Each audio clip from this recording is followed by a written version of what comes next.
everyone, it's your boy Tyler Transu here with TT Productions and Dockside Media.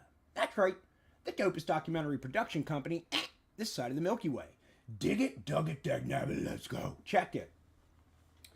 We are here today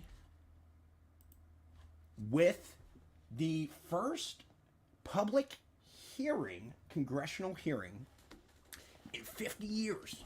So the House Intelligence Committee, the C3 subcommittee specifically, which is like counterintelligence, I forget the rest. Somebody comment below, let me know what those were called again. But it's a C3 subcommittee, and they're going to give a report on UAP, unidentified aerial phenomena, also known as UFOs. So I am super pumped to see what comes out of this. Just curious, how many people think we're getting disclosure, baby? Straight up disclosure. They're saying, yo, we got ETs visiting us, other intelligent life forms. Who thinks that's coming? Anybody? Comment below. No engagement yet. That's all right. The morning is young. And don't worry, I will shut my pie hole when this kicks off. Let's hope the government is on time today and gets this thing going. Looks like it's going to start in about 2 minutes. How is everybody's morning going so far? Drop a comment. Let me know. My morning is actually going pretty well. I earned enough Sheets points where I could get that bad beauty. This little 12-ounce Sheets coffee mug says Papa needs his coffee. Ain't that the truth? But dude, that was like 350 Sheets points, best points I ever spent. They got me yesterday, right? I added the redeem my rewards, okay, for a 12-ounce coffee cup. I go into Sheets. Don't you know I grab the 16-ounce thermos, fill it up, go pay for it. They charge me $6. I can't get out of it. I can't throw it in the trash can. At this point, I'm like, dude, they need to label that better. Yo, what's up, Cole? Thanks for tuning in today. How's your morning going, Cole? But, dude, if you got Sheets points, get yourself one of these dope Papa Needs His Coffee. I mean, seriously. This is as good as it gets right here. Having a hell of a morning. For those just tuning in who's not familiar with TT Productions or Dockside Media, Dockside Media is a production company that's cranking out 1-minute mysteries, this little short series with thought-provoking content to get you looking in to the mysteries of the universe. And then we're also cranking out a lot of paranormal documentaries. So we already released Conscious Contact Full Disclosure, which is about UAP, UFOs, experiencers, telepathy, consciousness, and hybrids. That's available on Amazon, iTunes, Apple TV, Google Play, PlayStation, Microsoft, and Vudu. And then we also have the Ghosts of Gettysburg, which is out,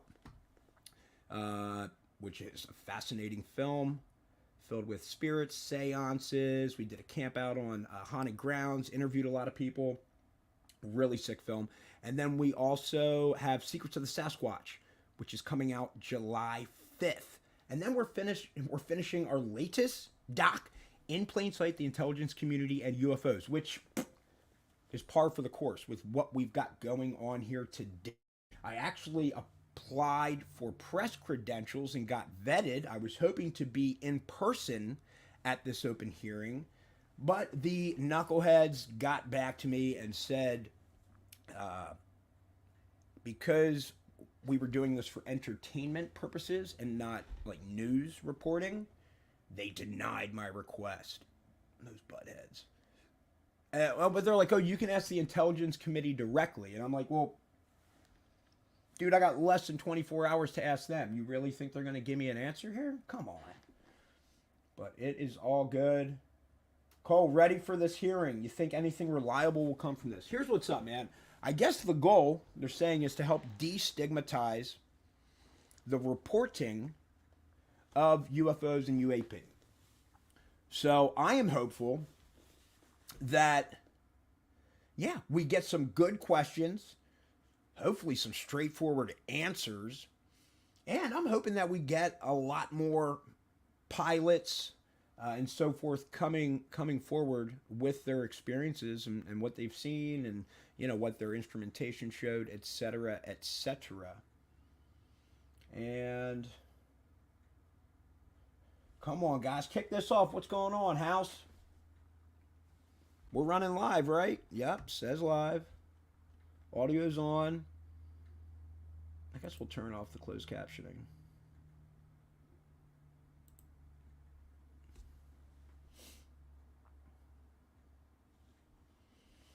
Good morning, everybody just tuning in. Tyler Transfer with Dockside Media, baby. We're cranking out paranormal documentaries. We got one out about aliens, UFOs, consciousness, telepathy. It's called Conscious Contact Full Disclosures. So go check that out on Amazon. If you dig it, leave a review. It would mean a lot. We'd love to hear your thoughts. And if you don't dig it, leave a review too. I want to hear that, man, because we're trying to grow. We're trying to become better filmmakers. Come on, House.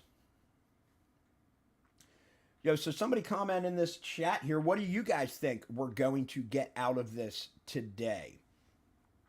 I mean, as much as the UAP Task Force report back in, what was it, June or July of last year, as much of a kind of nothing burger or letdown as people were calling that, dude, I thought it was pretty encouraging that they're like, hey, what was it, 143 out of these 144 objects, like, we cannot identify. They're not U.S. tech. They're not foreign tech. To me, that pretty much puts the ball in the public's court to say, well, if they're not ours and they're not somebody else's, I guess that only kind of leaves one option: extraterrestrial. The subcommittee will come to order without objection. The chair may declare recess at any time. Before we get started, I want to recognize a moment of silence for the victims of I'll tell you white what. supremacist hate crime in Buffalo, New York. Here we go. The subcommittee has focused intently on that threat in both open and closed hearings. It is utterly devastating to see more victims of this violence. Buffalo for the entire heartbreaks stream. I can tell you it's going to get superheated and really hot, but I'll do it if I get enough people commenting in the chat. With that, I ask my colleagues to join. Pardon me. We will now turn to the business of this hearing. More than 50 years ago, the U.S. government ended Project Blue Book, an effort to catalog and understand sightings of objects in the air that could not otherwise be explained. For more than 20 years, that project had treated unidentified anomalies in our airspace as a national security threat to be monitored and investigated. In 2017, we learned for the first time that the Department of Defense had quietly restarted a similar organization tracking what we now call unidentified aerial phenomena, or UAPs. Last year, Congress rewrote the charter for that organization, now called the Airborne Object Identification and Management Synchronization Group, or SOG for short. Today, we will bring that organization out of the shadows. This hearing and oversight work has a simple idea at its core. Unidentified aerial phenomena are a potential national security threat, and they need to be treated that way. For too long, the stigma associated with UAPs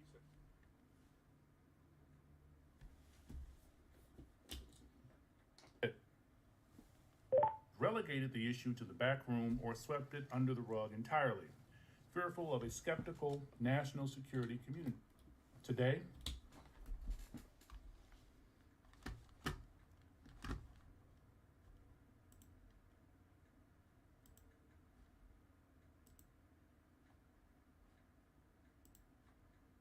for coming today. First, we need you to update us on the status of AIMSOG. My bad, guys. That was my legislation creating it was passed in December. The deadline for implementation is fast approaching, but the group does not even have a named director. We need to know, sirs, the status of the organization and the obstacle to getting it up and running. Secondly, you have to convince the audience today, and most especially our military and civilian aviators, the culture has changed. that those who report UAPs will be treated as witnesses, not as kooks. Thirdly, you need to show us, Congress, and the American public whose imaginations you have captured. You are willing to follow the facts where they lead. You know, we fear sometimes that the DOD is focused more on emphasizing what it can explain, not investigating what it can't. I'm looking for you to assure us today that all conclusions are on the table. One final note, we are mindful today that AIMSOG is not starting from scratch. This is the third version of this task force in DOD, and civil society groups like the Mutual UFO Network, Mr. Corbell and others have been collecting data on this issue for years. I hope you'll explain how you can leverage the knowledge and experience of our prior work on this matter to move the AIMSOG along. The last time Congress had a hearing on UAPs was half a century ago. I hope that it does not take 50 more years for Congress to hold another, because transparency is desperately needed. I now turn to Ranking Member Crawford for comments he'd like to make. Thank you, Mr. Chairman. Honorable Moultrie, Mr. Bray, thank you for coming here today. We appreciate it. To begin the open dialogue between Congress and the executive branch on this important topic. While this topic evokes creative imaginations of many, aside from all the hype and speculation, there are important underlying issues posed by UAPs. Despite the serious nature of this topic, I have to say I'm more interested in our understanding of Chinese and Russian hypersonic weapon development, or understanding why this administration was so slow to share actionable intelligence with the Ukrainians. However, inasmuch as this topic may help us better understand unknown activities of Russia and China, I am on board. The intelligence community has a serious duty to our taxpayers to prevent potential adversaries such as China and Russia from surprising us with unforeseen new technologies. As overseers of the intelligence community, this committee has an obligation to understand what you are doing to determine whether any UAPs are new technologies or not. And if they are, where are they coming from? In general, the IC spends much of its time and resources trying to understand what we call known unknowns. When it comes to foreign nations' weapons systems and sensors, known unknowns are those features that we don't fully understand yet.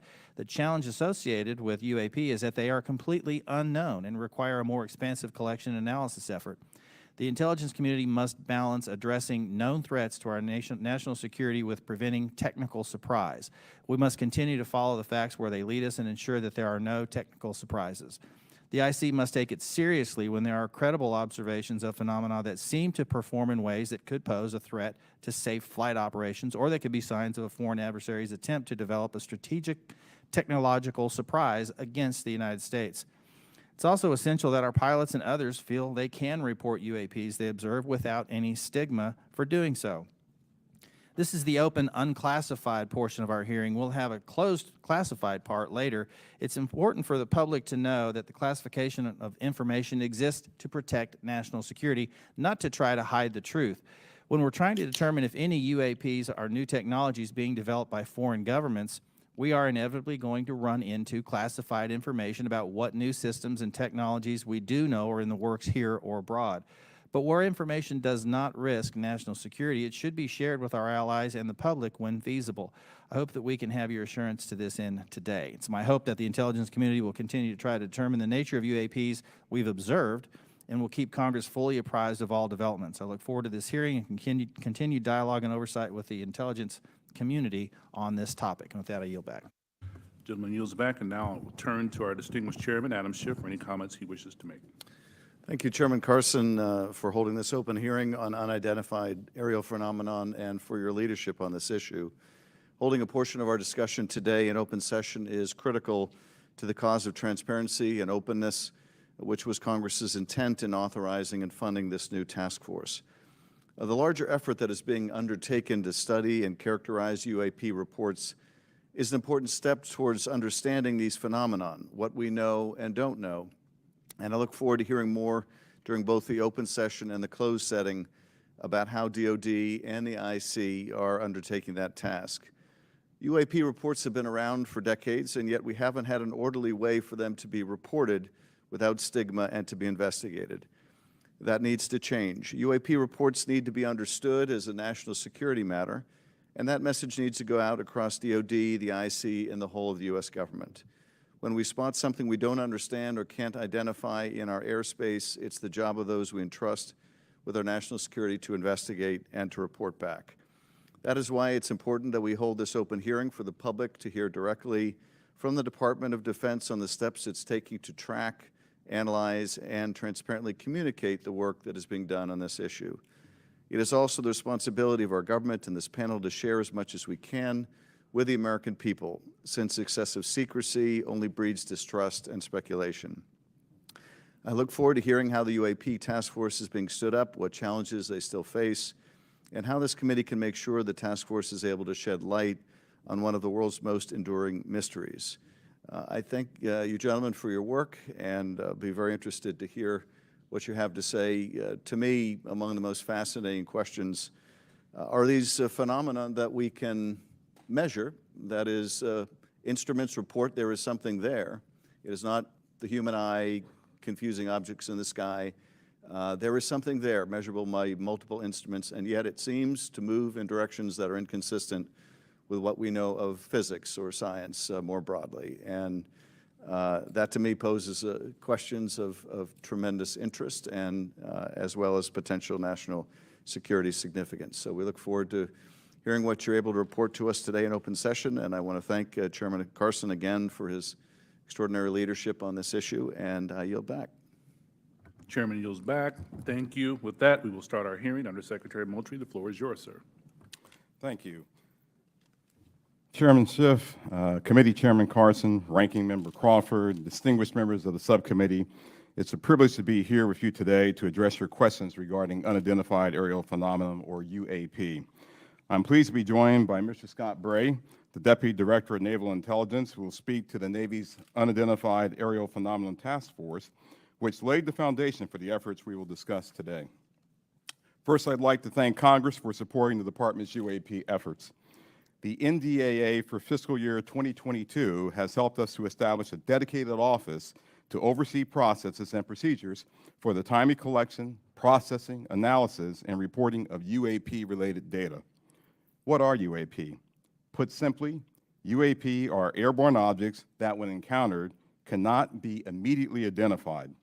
However, it is the Department's contention that by combining appropriately structured collected data with rigorous scientific analysis, any object that we encounter can likely be isolated, characterized, identified, and if necessary, mitigated. We know that our service members have encountered unidentified aerial phenomena, and because UAPs pose potential flight safety and general security risk, we are committed to a focused effort to determine their origins. Our effort will include the thorough examination of adversarial platforms and potential breakthrough technologies, U.S. government or commercial platforms, allied or partner systems, and other natural phenomena. We also understand that there has been a cultural stigma surrounding UAP. Our goal is to eliminate the stigma by fully incorporating our operators and mission personnel into a standardized data gathering process. We believe that making UAP reporting a mission imperative will be instrumental to the effort's success. The Defense Intelligence and Security Enterprise provides real-time support to our warfighters and mission personnel across all domains. To optimize the Department's UAP work, we are establishing an office within the Office of the Secretary of Defense. That office's function is clear: to facilitate the identification of previously unknown or unidentified airborne objects in a methodical, logical, and standardized manner. These goals will ensure that we are working closely with operational personnel on training and reporting requirements, developing data and intelligence requirements, standardizing and integrating processes and procedures for collection, operational surveillance, analysis, and reporting, leveraging our research and development capabilities to improve detection, characterization, and identification of UAPs, developing mitigating solutions and procedures, and identifying strategy and policy solutions. This effort will maximize collaboration and build upon already existing relationships with the Office of the Director of National Intelligence, the FAA, DHS, and the FBI. We are also committed to strong partnerships with the Department of Energy, NOAA, the DEA, NASA, and the national labs, and just as importantly, our international partners and allies. NASA and the national labs, and just as importantly, our international partners and allies. With regard to the importance of transparency, the department is fully committed to the principle of openness and accountability to the American people. However, we are also mindful of our obligation to protect sensitive sources and methods. Our goal is to strike that delicate balance, one that enables us to maintain the public's trust while preserving those capabilities that are vital to the support of our service personnel. In closing, the department is committed to this effort and welcomes the challenge. We thank you for your committed support and look forward to your questions.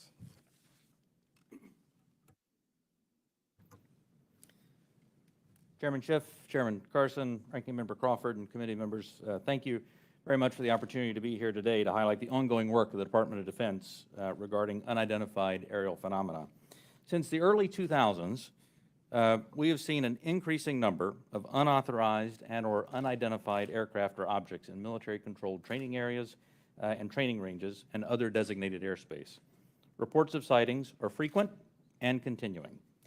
We attribute this increase in reporting to a number of factors, including our work to destigmatize reporting, an increase in the number of new systems such as quadcopters and unmanned aerial systems that are in our airspace, identification of what we can classify as clutter, mylar balloons, and other types of air trash, and improvements in the capabilities of our various sensors to detect things in our airspace. Almost 2 years ago, in August of 2020, Deputy Secretary of Defense Nordquist directed the establishment of the Unidentified Aerial Phenomena Task Force within the Department of the Navy. The UAP Task Force was built on the foundation of the Navy's initial efforts to respond to the reports from our aviators on unidentified objects observed in our training ranges. The basic issues then and now are twofold. First, incursions in our training ranges by unidentified objects represent serious hazards to safety of flight. In every aspect of naval aviation, safety of our air crews is paramount. Second, intrusions by unknown aircraft or objects pose potential threats to the security of our operations. Our aviators train as they would fight. So any intrusions that may compromise the security of our operations by revealing our capabilities, our tactics, techniques, or procedures are of great concern to the Navy and the Department of Defense.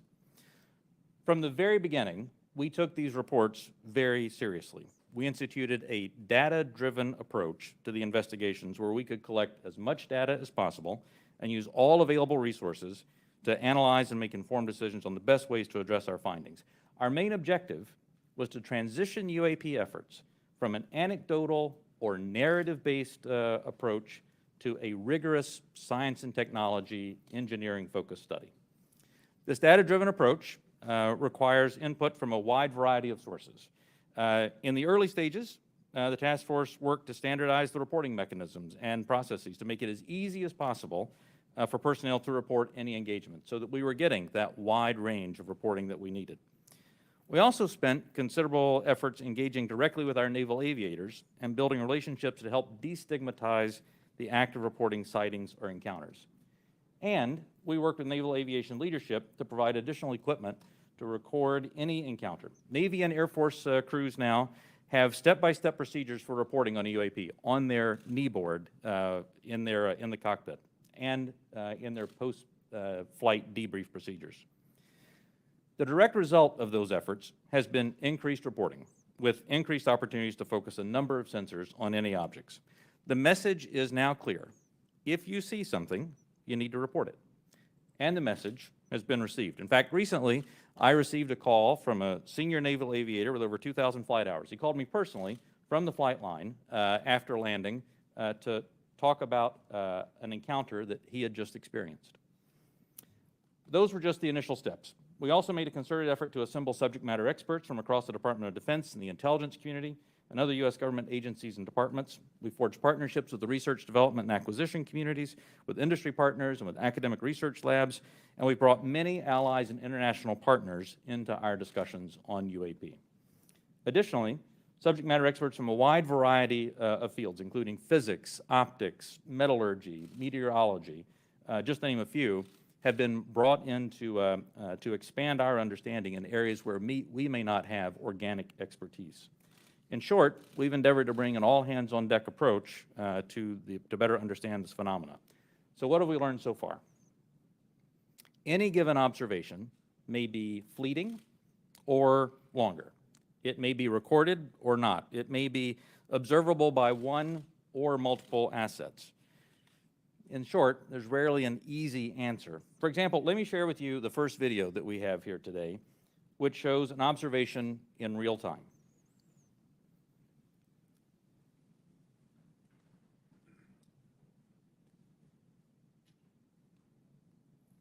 There it was. That's, in many cases, that's all that a report may include. And in many other cases, we have far less than this.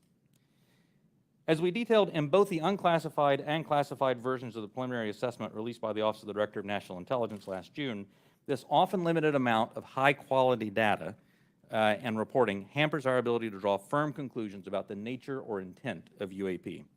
As detailed in the ODNI report, if and when individual UAP incidents are resolved, they likely fall into one of 5 potential explanatory categories: airborne clutter, natural atmospheric phenomena, U.S. government or U.S. industry developmental programs, foreign adversary systems, or a other bin that allows for a holding bin of difficult cases and for the possibility of surprise and potential scientific discovery.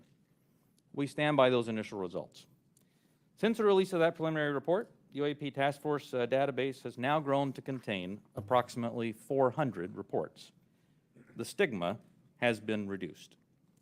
We've also made progress in resolving the character of a limited number of UAP encounters. For example, let me show you a couple of another video and image taken years apart in different areas.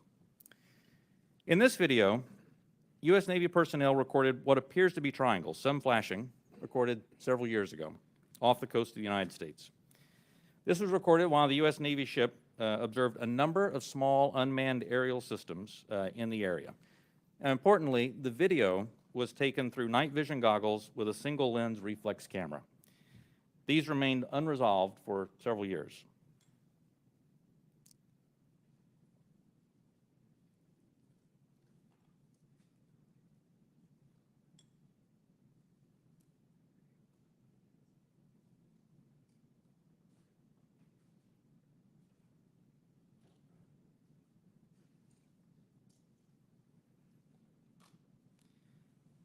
Several years later, and off a different coast, U.S. Navy personnel, again, in a swarm of unmanned aerial systems, and again through night vision goggles and an SLR camera, recorded this image.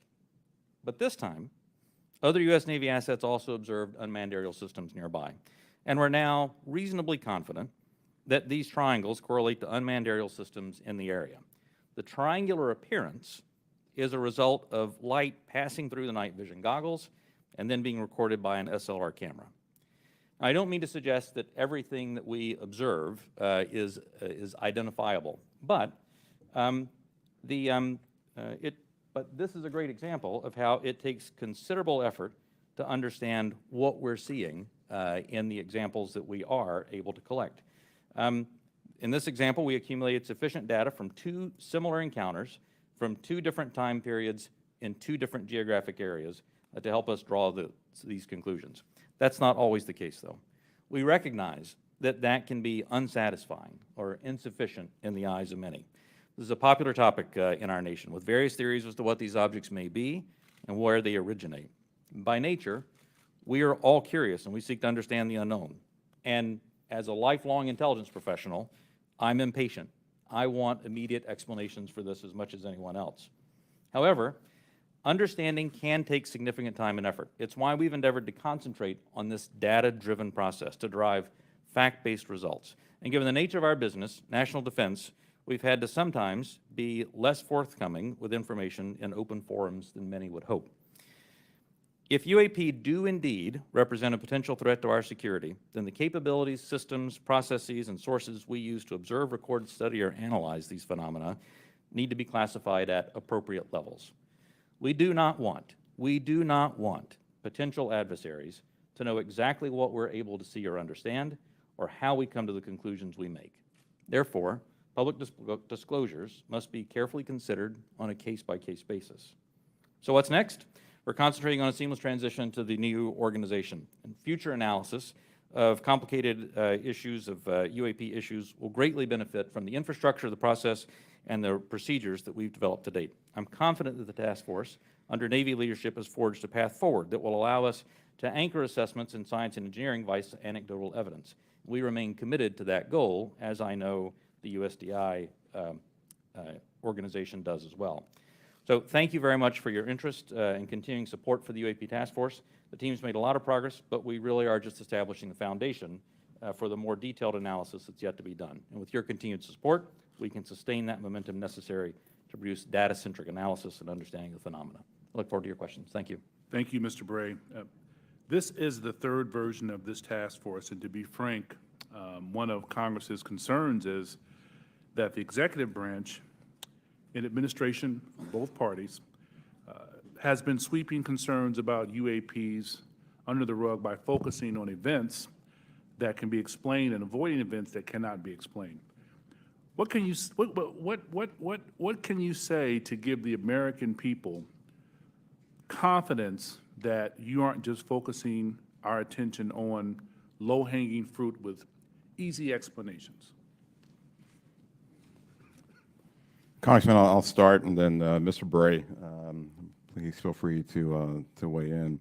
So the way that we're approaching this is with a more thorough, standardized methodology than what we have in the past. First and foremost, the Secretary of Defense is chartering this effort. This is not someone lower in the Department of Defense. And he has assigned that task to the Office of Secretary of Defense, the Undersecretary for Intelligence and Security, that's me, because I'm responsible for looking at intelligence matters, I'm responsible for security matters. This is potentially both. So when you start concerning ourselves with the safety of our personnel, the safety of our installations and bases, there's no other higher priority than what we have than actually getting after this. And as you have stated, we have been assigned that task to actually stand up an office, the AIM-SOG, which I believe the name, sir, will likely change. But we have moved forward in terms of moving to establish that office. We have, as of this week, picked a director for that effort, a very established and accomplished individual. We've identified spaces. We've worked with personnel across the Department of Defense, with the services, and we've worked with the IC, which is on board in helping us work through this standardized methodology for now, bringing in data, analyzing that data, and reporting that data in the appropriate method and appropriate means so we can either get it to our service personnel to ensure their safety, or get it to you and the Congress and to the public to ensure that you have oversight to what we're doing. So chartered by the Secretary of Defense, standardized, and really a methodical approach. It's something that we're doing that has not been done before. Can we get some kinds of assurances that your analysts will follow the facts where they lead and assess all hypotheses? Absolutely. So we're open to all hypotheses, open to any conclusions that we may encounter. Quickly, before I pass it to the ranking member and Chairman Schiff, I want to thank you both for taking the time, and I had a good time meeting with you last week, Director Moultrie, Undersecretary Moultrie. It's fair to say that you are a science fiction fan, is that correct? It is fair to say that I am an inquisitive mind who has spent 40 years in the intelligence field and has focused on both science and science fiction. That is fair. Could you tell us about it? Yeah, well, yeah, look, my generation grew up looking at space sagas and the Apollo program. So all of us who grew up in the 60s were just thrilled by watching our first astronaut land on the moon. That was a momentous occasion. To people who were of different generations, some of them didn't believe that it happened. I still have relatives and friends who don't believe it happened, right? Science fiction to them. But to us, it was, no, that's the progress that we've made. And so I was enthralled by that, and I've taken that to heart. I enjoy the challenge of what may be out there. I have mentioned to you that, yes, I have followed science fiction. I have gone to conventions, even, I'll say it on the record, Got to break the ice somehow. But, you know, I have done that, right? But there's nothing wrong with that. Don't necessarily dress up, but I do, you know, I do believe that it's important to show that the Department of Defense has, you know, we have character. And we're people just like you, just like the American people. We have our inquisitiveness. We have our questions. We want to know what's out there as much as you want to know what's out there. We get the questions not just from you, we get it from family members. And we get them night and day, not just in committee hearings. So finding what's out there is important, but first and foremost, it's important for us to do that so that we can ensure that our people, our personnel, our aviators, our bases and installations are safe. And then that curiosity factor is something else that we just want to know, because that's the human race. It's just, you know, that insatiable desire to know. Thank you, sir. Ranking Member Crawford. Mr. Moultrie, you said you don't necessarily dress up. That wasn't a real strong statement. Gentlemen, thank you for being here today. We appreciate it. And thank you, Mr. Moultrie, for breaking the ice the way you did. Appreciate that. The inability to understand objects in our sensitive operating areas is tantamount to an intelligence failure that we certainly want to avoid. This is not about finding alien spacecraft, but about delivering dominant intelligence across the tactical, operational, and strategic spectrum. So my question is, how can AIMSOG lead to prevention of intelligence surprises? Sure, I'll start with that. So the goal of our effort is to integrate it into what we already do on a normal basis, which is look for the unknowns, Congressman, as you stated in your opening remarks, across all domains. So we've been doing this for decades. We've been looking at the space domain, looking at space objects, looking at space weather, looking at space phenomenon. We've been looking at things in the air domain, and we, as you know, and I'll talk more about this in classified session, but we have a very concerted effort to understand adversarial platforms and adversarial developmental programs. And we do that also in the ground domain. And of course, we're very interested in what happens in the underwater or sea domain, if you will, subsurface domain.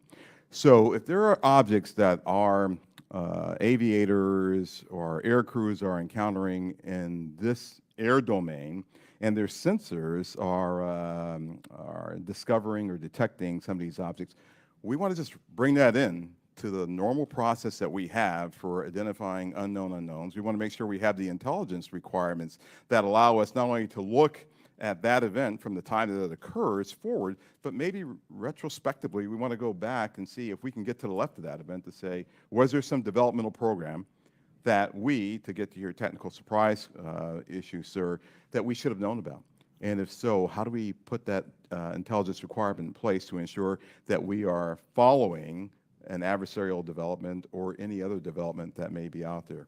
So that's what we want to do in terms of normalizing this and bringing it into the normal process of how we identify unknown unknowns. So you mentioned fidelity, and I think it's important to talk about the relationship from the Navy as the lead agency on this. How do you interact with Space Force, Air Force to create that degree of fidelity? We're talking about sensors and so on, and I guess where I have some concerns that many of the images that we see commonly in this committee and even in open source, the resolution and the clarity that would allow a robust technical intelligence analysis is challenging.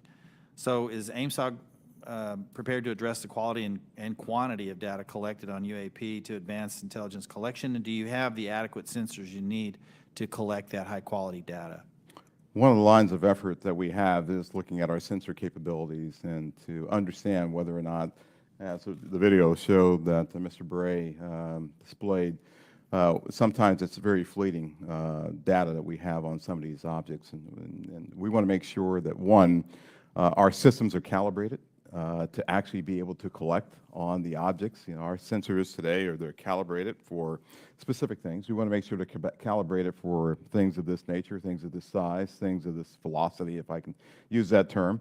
We want to make sure that once we have that data is stored in some standardized method that we can then extract and that we can feed into our system real time. So we do not want this to take some prolonged period of time for us to get that data. But our goal is absolutely to have that high fidelity information that we get from all sensors, and we want to be able to integrate that with what we may have off of ground-based sensors. So whatever we may have on a platform, whatever we may have on the ground, whatever we may have from other sensors that we may have in different domains. We want to be able to integrate that all and get this integrated picture as we would, as I said, with any other unidentified objects or things that we are tracking as a part of our normal intelligence responsibilities.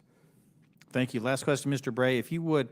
I'm a Navy pilot. I've encountered a UAP. Walk me through the reporting protocol once I see something that I think needs reported. The first thing that aviator would do after landing as a part of their normal debriefing is they would contact their intelligence officer. Their intelligence officer would then walk them through first filing a, data preservation to ensure that, that whatever sensor data may be on the aircraft, that we preserve that so that it's available for later analysis. Second, they would actually fill out a form that includes details like where they were operating, altitudes they were operating, speeds, what they observed, whatever sensor data they may have recorded from that. And then that report is filed. It goes two places. One, it goes through the operational chain of command, so that operational units are aware of what's being observed, and also through the UAP Task Force, so that they can take that data, database it, and quite often have individuals from the task force contact the aviator and ask them additional questions if there were things that weren't clear in the report. That then goes into a database where we begin to compare it with other observations that we have, again, comparing for locations, comparing for altitudes, speeds, shapes, if any RF emissions were detected from the platform, all of that, so that we can try to reach some conclusions on that. Thank you. Yield back. Gentleman yields back. Chairman Schiff. Thank you, Mr. Chairman. Mr. Bray, can you rerun that first image? It looked like it was outside of a plane window. And if you wouldn't mind going up to the screen and tell us what we're seeing. Not that you can necessarily tell us what we're seeing, but Right. Explain what we should be looking at in that first image. Absolutely. And Alexi, what I'll ask is if you can stop it at a certain point.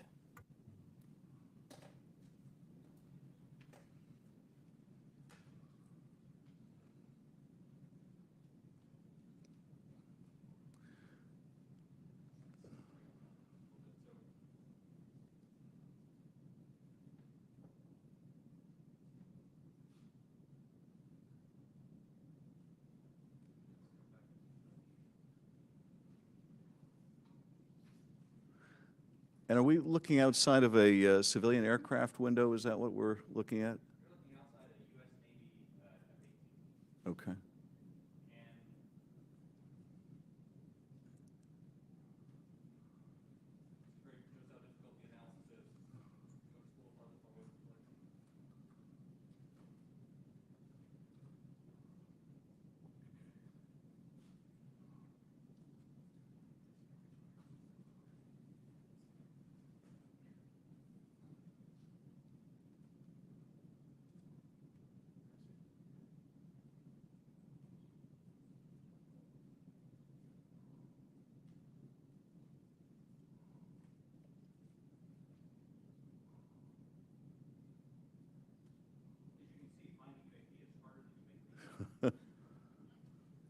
What you'll find eventually on this, when we find the right frame, is for literally about one frame here is a spherical object that passes right through here, passes right through there because the aircraft is moving pretty fast in this direction with the flyby of it. And it is Is that it right there? that is it. There we go, off the distance. Can you point to the screen again what we're supposed to be looking at?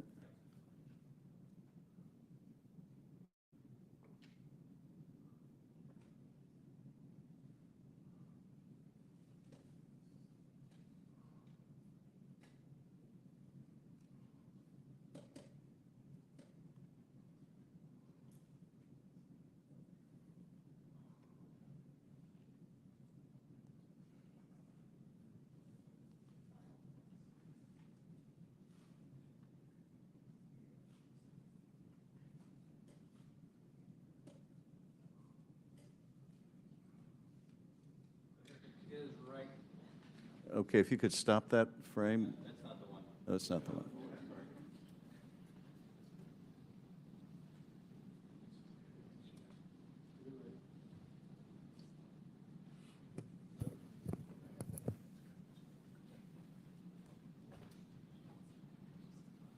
Alexei, just push play. Let's see if.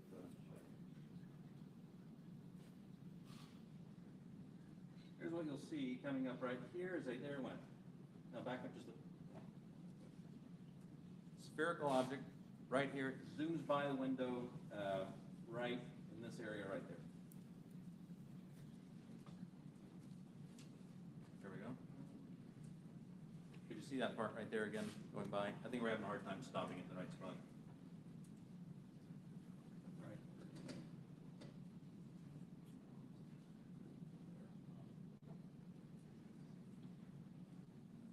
Okay. So as you can see, it's difficult, and I think a part of the issue here is the laptop we're working with is not as easy for stopping that video in the right spot. We'll describe what we have seen in that. What are we observing? What you see here is aircraft that is operating in a U.S. Navy training range that has observed spherical objects in that area, and as they fly by it, they take a video. You see it looks reflective in this video, somewhat reflective, and it quickly passes by the cockpit of the aircraft.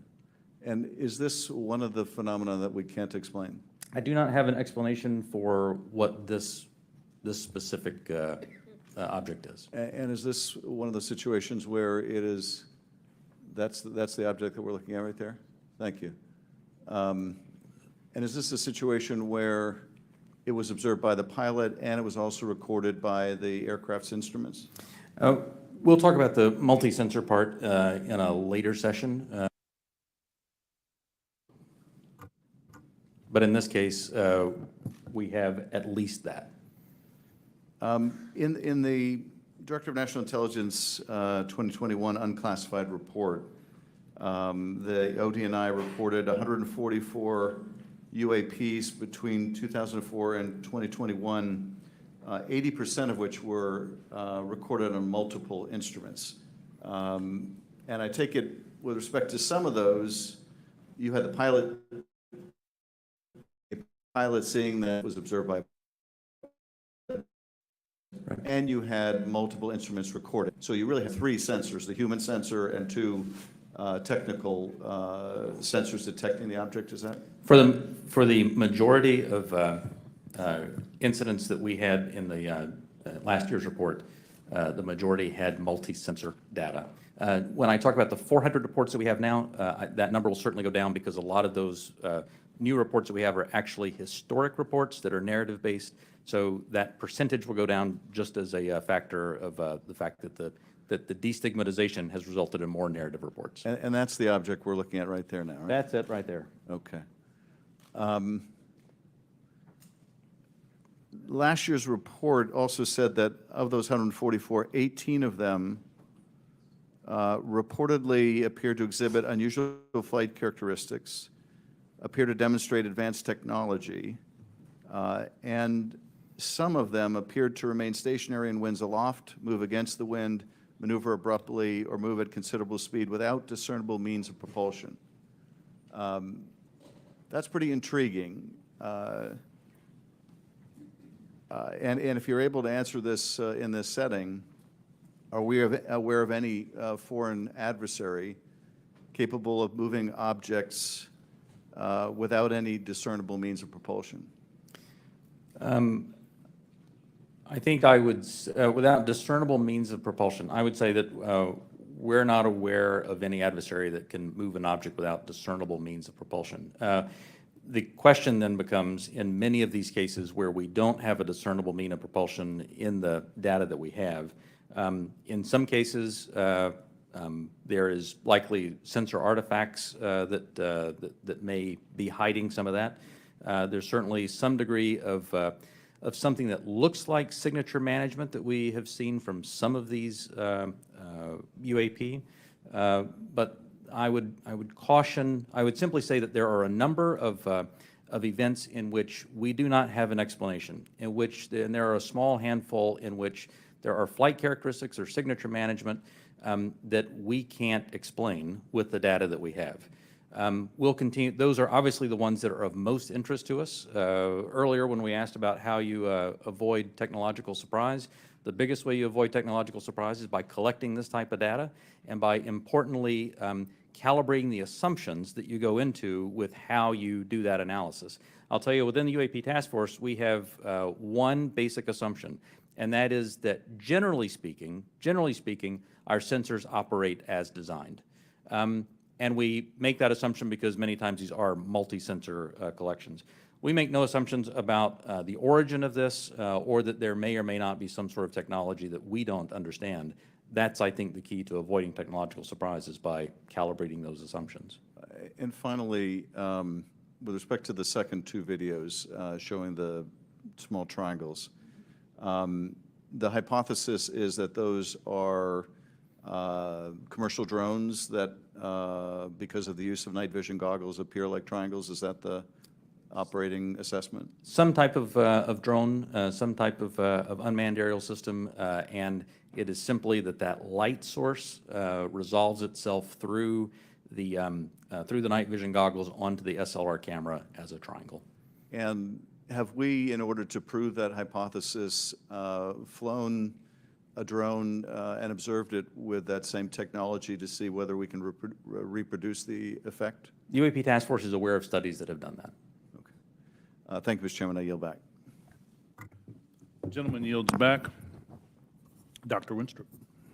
Thank you, Mr. Chairman. Thank you all for being here.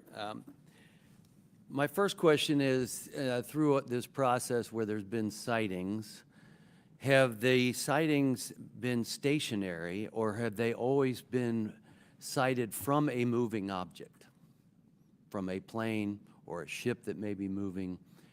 Have these reports ever come from a stationary object being observed in the sky?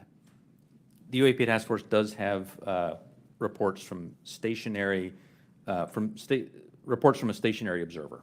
Okay. There's a difference observing something when you're moving as Right. well. It's physics, right? So that's Right. why I asked that question. Are we capable or have we made any breakthroughs or anyone made any breakthroughs to be able to cite something and make some determination at all of its composition, whether it's a solid or a gas? Is there any such capability? From Not asking what, I'm just... Right. From some of the returns, I mean, it's clear that that the majority, well, it's clear that many of the observations that we have are physical objects from the sensor data that we have.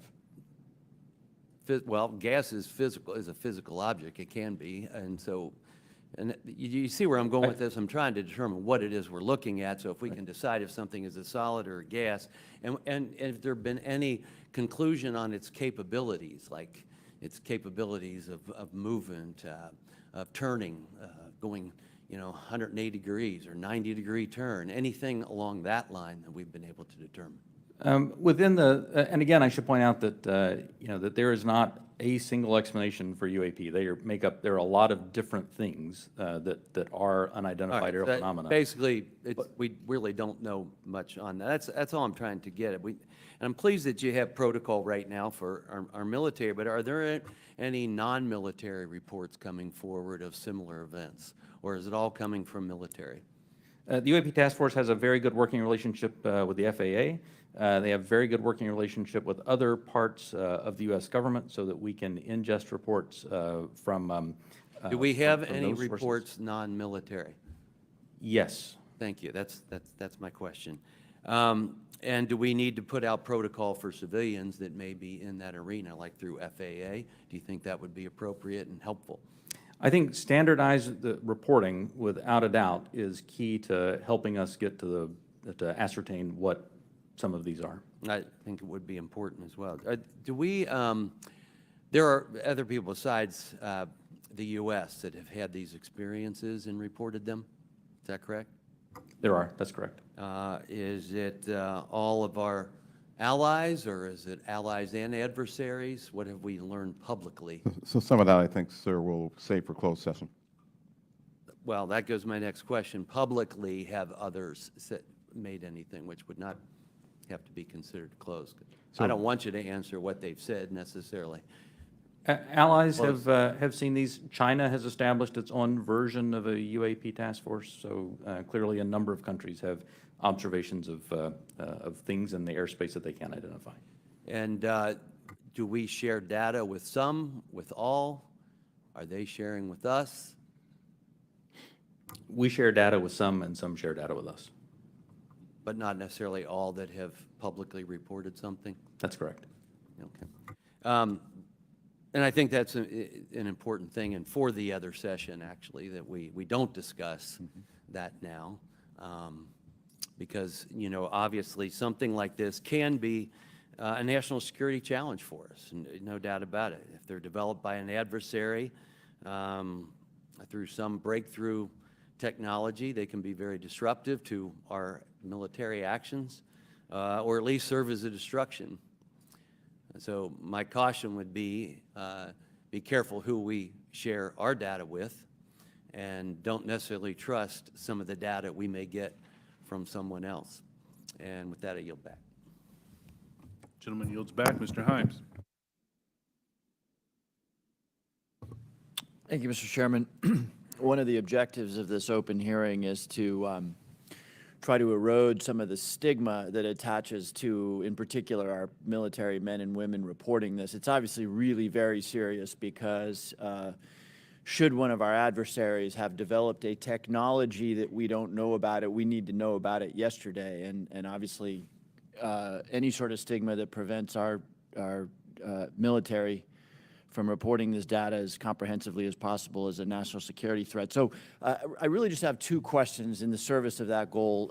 The first is, the chairman asked that we run that video again. Most people, when they see a video, we're all used to seeing things from a car, seeing things from a sidewalk. Very few people have the experience of observing something through night vision goggles at Mach 1.5. So just talk for a minute about, if you would, whichever of you is most appropriate, how radically different observation is at high speed in 3 dimension than it is for most of us who walk around and drive cars.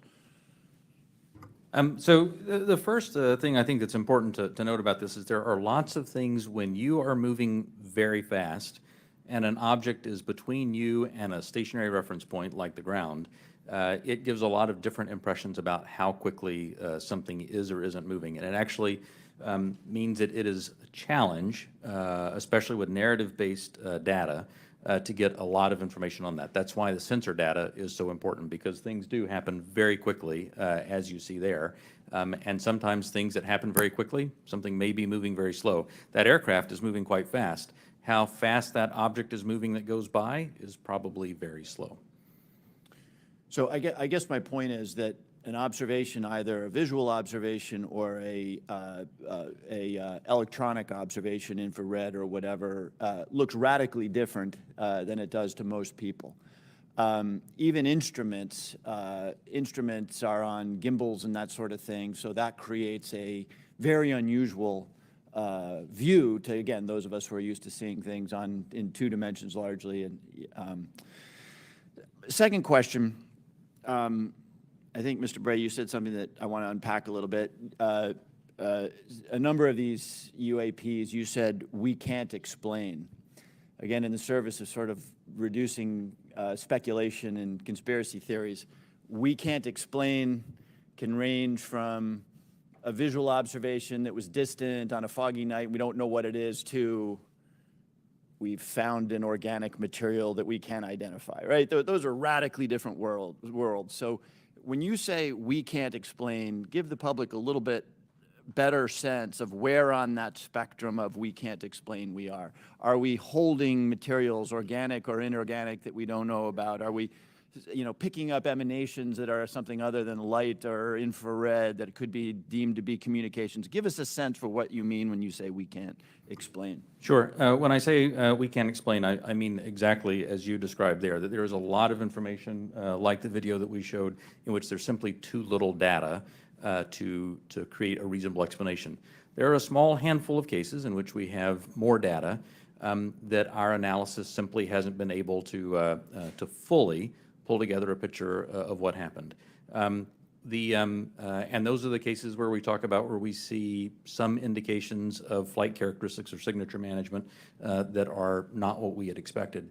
When it comes to material that we have no material. We have detected no emanations within the UAP Task Force that would suggest it's anything non-terrestrial in origin. So there's, when I say unexplained, I mean everything from too little data to the data that we have doesn't point us towards an explanation, but we'll go wherever the data takes us. Again, we've made no assumptions about what this is or isn't. We're committed to understanding these, and so we'll go wherever that data takes us. Thank you. That's very helpful, and so I think it bears emphasis. When you say we can't explain, everything that you can't explain is in a bucket called data. Is that correct? And that would mean data collected by sensors, visual observations, everything that we can't explain, quote unquote, is in a bucket called data. Right. A narrative report from the early 2000s, if it just had a little bit of information on it, would be in our database and it would be unresolved. I would add to that, it's insufficient data. I mean, that's one of the challenges we have. Insufficient data either on the event itself, the object itself, or insufficient data or plug-in with some other organization or agency that may have had something in that space at that time. So it's a data issue that we're facing in many of these instances, Congressman. Understood. Thank you very much. Yield back. Gentleman yields back. Mr. Gallagher. Thank you, Mr. Chairman. Thank you for allowing me to join this hearing. I really appreciate the witness's testimony. Mr. Moultrie, as the chairman mentioned, DoD had an initiative to study UFOs in the 1960s called Project Blue Book. It's also been well reported in our briefing and in other places that we have more recent projects, specifically ATIP. Could you describe any other initiatives that the DoD or DoD contractors have managed after Project Blue Book ended and prior to ATIP beginning? Did anything also predate Project Blue Book?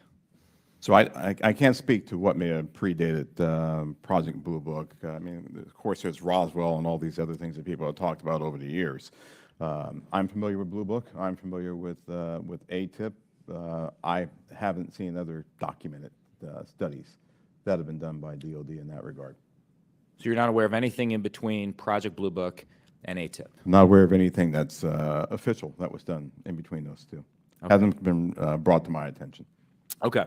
Additionally, are you aware of any other DoD or DoD contract programs focused on UAPs from a technological engineering perspective? And by that I mean, are you aware of any technology initiatives focused on this topic other than initiatives focused on the individual case investigations? I'm not aware of any contractual programs that are focused on anything related to this other than what we are doing in the Navy Task Force and what we are about to launch in terms of our effort. Same question for you, Mr. Bray. Same answer, not aware of anything outside what we are doing in the UAP Task Force. So just to confirm, you're not aware of any technology or engineering resources that have been focused on these efforts besides what we've mentioned today? Once again, I'll say no contractual or programmatic efforts that are involved. The reason why I qualify it that way, let me qualify it that way. I can't speak to what people may be looking at in the department. Somebody says, I'm looking at something that may be unidentified, and I can't speak to that. I speak to official programs that we have on the record. It's also been reported that there have been UAP observed and interacting with and flying over sensitive military facilities, particularly, and not just ranges, but some facilities housing our strategic nuclear forces. One such incident allegedly occurred at Malmstrom Air Force Base, in which 10 of our nuclear ICBMs were rendered inoperable. At the same time, a glowing red orb was observed overhead. I'm not commenting on the accuracy of this. I'm simply asking you whether you're aware of it and whether you have any comment on the accuracy of that report. Let me pass that to Mr. Bray. You've been looking at UAPs over the last 3 years. That data is not within the holdings of the UAP Task Force. Okay, but are you aware of the report, or that the data exists somewhere? I have heard stories. I have not seen the official data on that. So you've just seen informal stories, no official assessment that you've done or exists within DoD that you're aware of regarding the Malmstrom incident? All I can speak to is, what's within my cognizance, the UAP Task Force, and we have not looked at that incident. Well, I would say, it's a pretty high-profile incident. I don't claim to be an expert on this, but that's out there in the ether. You're the guys investigating it. I mean, who else is doing it? If something was officially brought to our attention, we would look at it. There are many things that are out there in the ether that aren't officially brought to our attention. So how would it have to be officially brought to your You'll see attention? it I'm official. bringing it to your attention. so- This is pretty official. Sure. So we'll go back and take a look at it, but generally there is some authoritative figure that says there is an incident that occurred. We'd like you to look at this. But in terms of just tracking what may be in the media that says that something occurred at this time, at this place, there are probably a lot of leads that we would have to follow up on. I don't think we are resourced to do that right now. Well, I don't claim to be an authoritative figure, but for what it's worth, I would like you to look into it. And Sure. if for no other reason, you could dismiss it and say this is not worth wasting resources on. Will do. And then finally, are you aware of a document that appeared around 2019, sometimes called the Admiral Wilson Memo or EW Notes Memo? I am not. You're not. Are you tracking? I'm not personally aware of that. Okay. This is a document in which, again, I'm not commenting on the veracity. I was hoping you would help me with that, in which a former head of DIA claims to have had a conversation with the Dr. Eric Wilson and claims to have sort of been made aware of certain contractors or DoD programs that he tried to get fuller access to and was denied access to. So you're not aware of that? I'm not aware, Congressman. In my 10 seconds remaining, then, I guess I just would ask, Mr. Chairman, unanimous consent to enter that memo into the record. Without objection. Thank you, Mr. Chairman. Appreciate it. Mr. Krishnamurthy. Thank you, Mr. Chair, and thank you to both of you for appearing today and for your public service. First question is, there have been no collisions between any U.S. assets in one of these UAPs, correct? We have not had a collision. We've had at least 11 near misses, though. And maybe we'll talk about those 11 near misses or any place where there's close proximity. I assume, or tell me if I'm wrong, there's been no attempt, there's no communications or any kind of communication signals that emanate from those objects that we've detected, correct? That's correct. And have we attempted to communicate with those objects? No. So we don't even put out a alert saying, U.S. Identify yourself. You are, within our flight path or something like that. We haven't said anything like that. We've not put anything out like that. Generally speaking, for example, in the video that we showed earlier, it appears to be something that is, unmanned, appears to be something that may or may not be in controlled flight, and so we've not attempted any communication with that. Okay, so, and I assume we've never discharged any armaments against a UAP, correct? That's correct. How about wreckage? Have we come across any wreckage of any kind of object that has now been examined by you?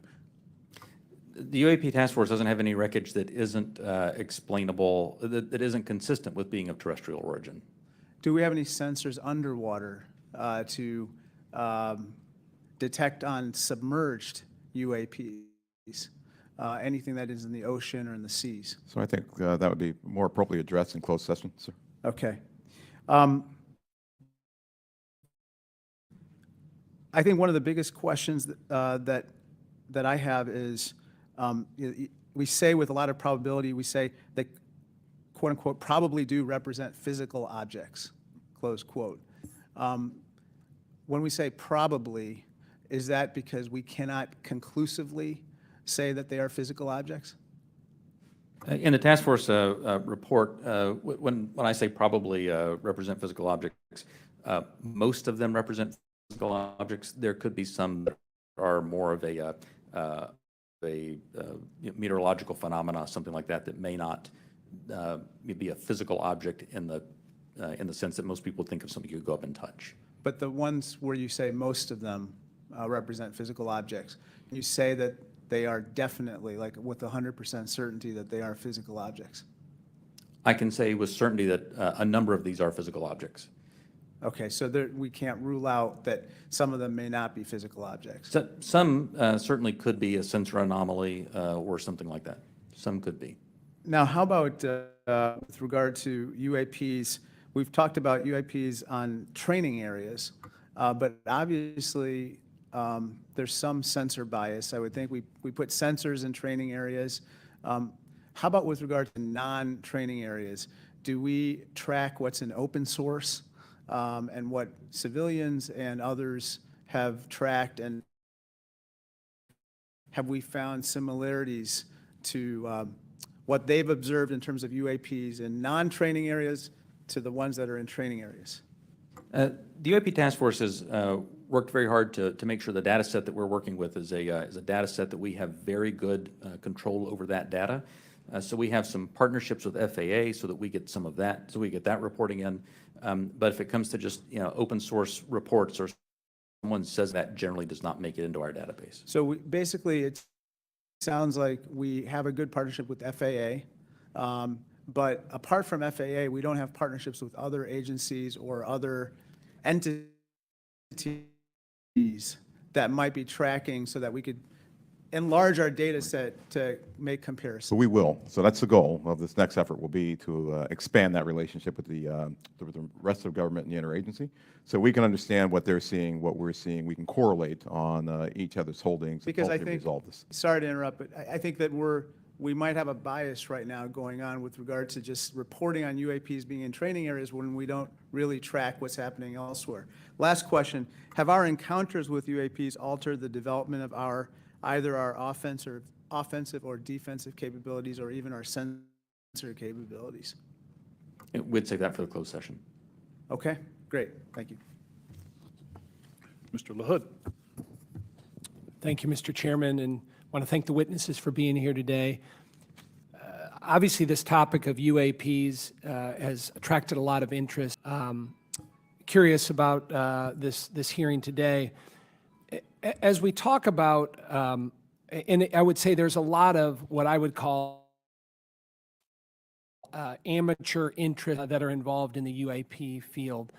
My question is, when there are unsubstantiated claims or manufactured claims of UAPs or kind of false information that's put out there, what are the consequences for people that are involved with that or groups that are involved with that? So one of the concerns that we have is that there are a lot of individuals and groups that are putting information out there that that could be considered to be somewhat self-serving.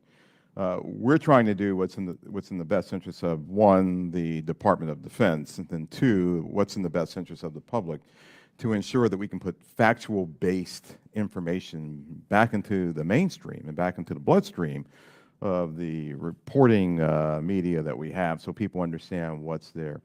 It's important because we are attempting, as this hearing has drawn out, to understand, one, what may just be natural phenomenon, two, what may be sensor phenomenology or things that were happening with sensors, three, what may be legitimate counterintelligence threats to places that we have or bases or installations, or security threats to our platforms.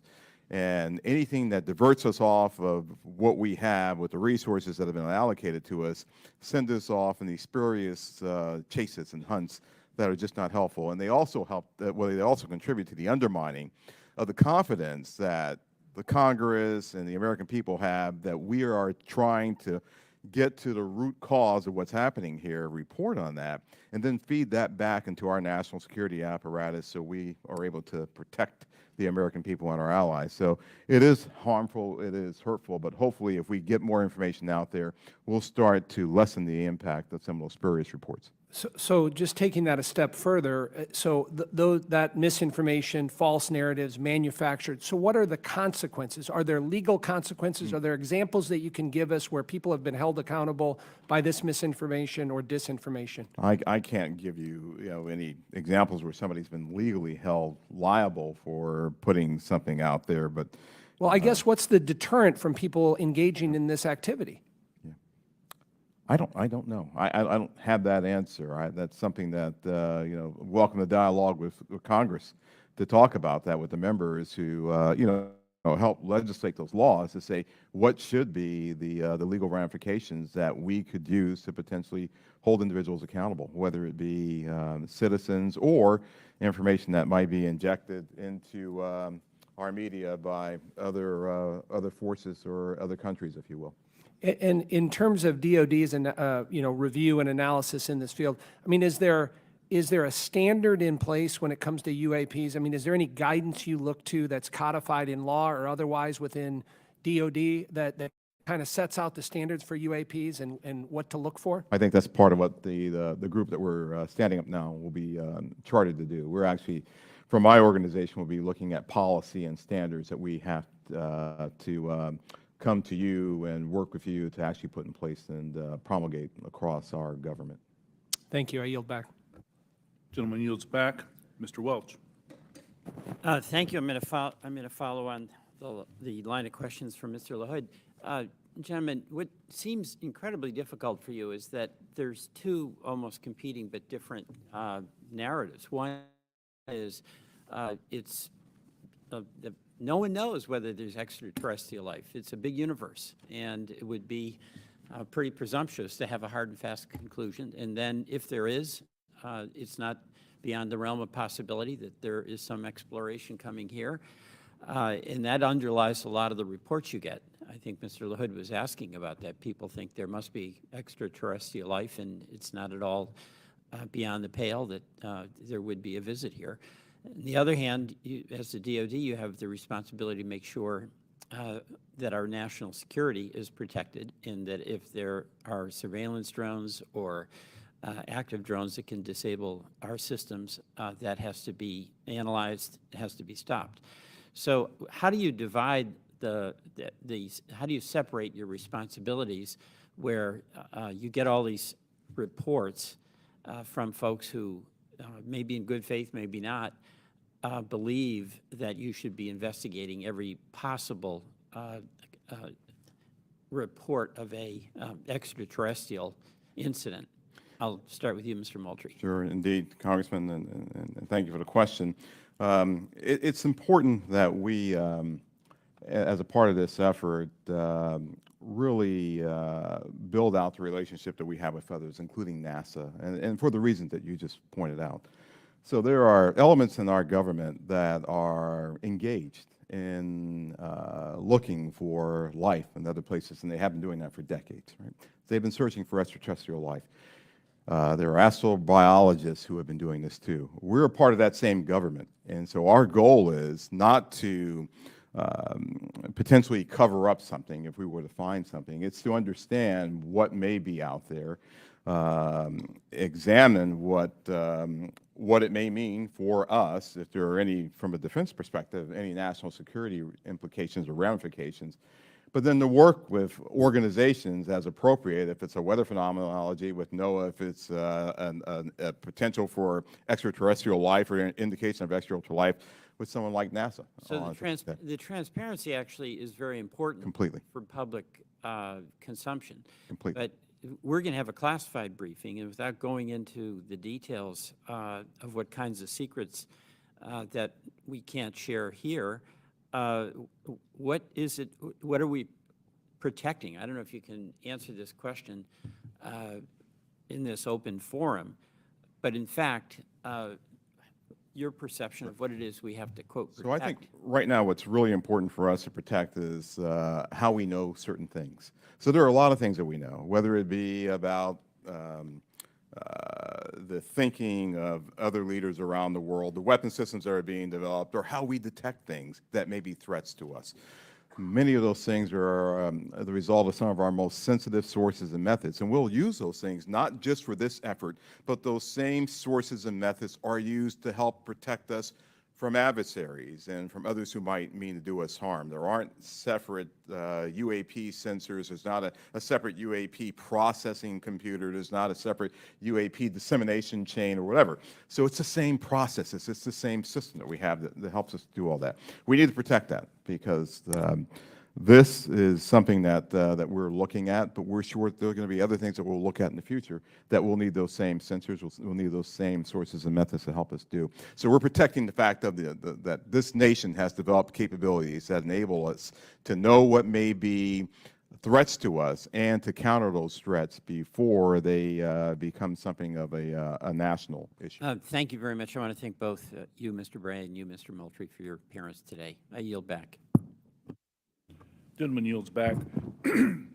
Gentlemen, beyond videos, is there a range of other information that the executive branch has that would be valuable to the American people while protecting sources and methods, obviously?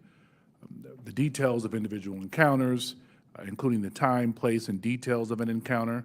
And does the AIMSOG have a clear and repeatable process for considering public release as part of the process? Chairman Carson, the And do you commit to building that process if it's not in place?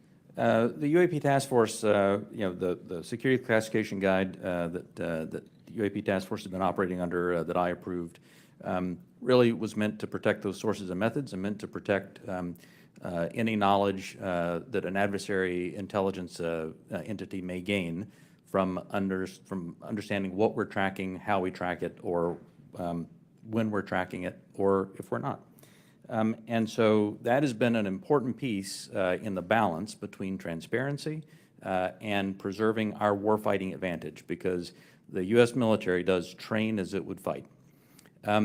What I will commit to is, at least for that material that's under my authority as the Deputy Director of Naval Intelligence, for information that we have when it does not involve sources and methods, and when we can, with a reasonable degree of confidence, determine that it does not pose a foreign intelligence or national security threat, and it's within my authority to do so, I commit to declassifying that. So I believe very much in the transparency of this, and we work very hard to balance that with our national security needs. And I'll just add, Congressman, just over the last 3-4 months, I think that the intelligence community and the national defense apparatus have disclosed more information on various events than it has in probably the previous 10 years.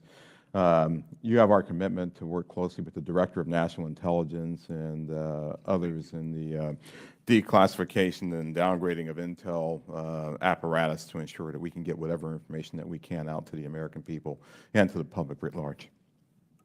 Greatly appreciated, sir. Ranking Member Crawford. Thank you, Mr. Chairman.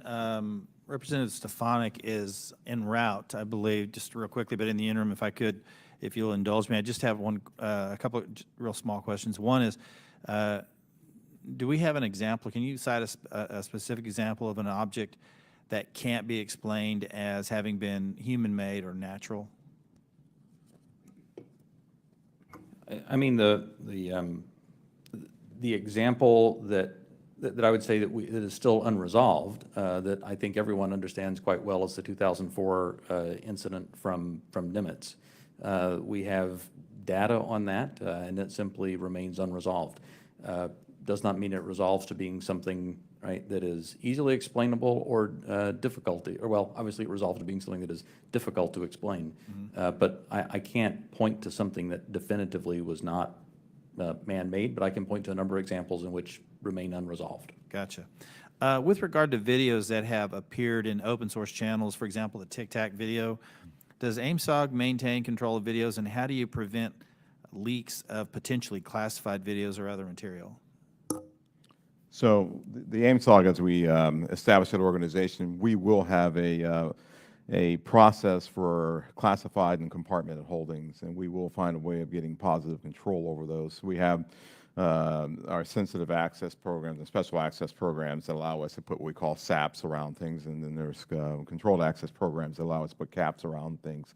So we'll have that in place. Our goal will be ensuring that we're sharing that with the appropriate analysts and the appropriate exploiters, if you will, who can look at that data too. What we don't want to do is bring something into a DoD database or a DoD holding and then have so many wrappers around it, it's not available to those who really need to look at it and to exploit it.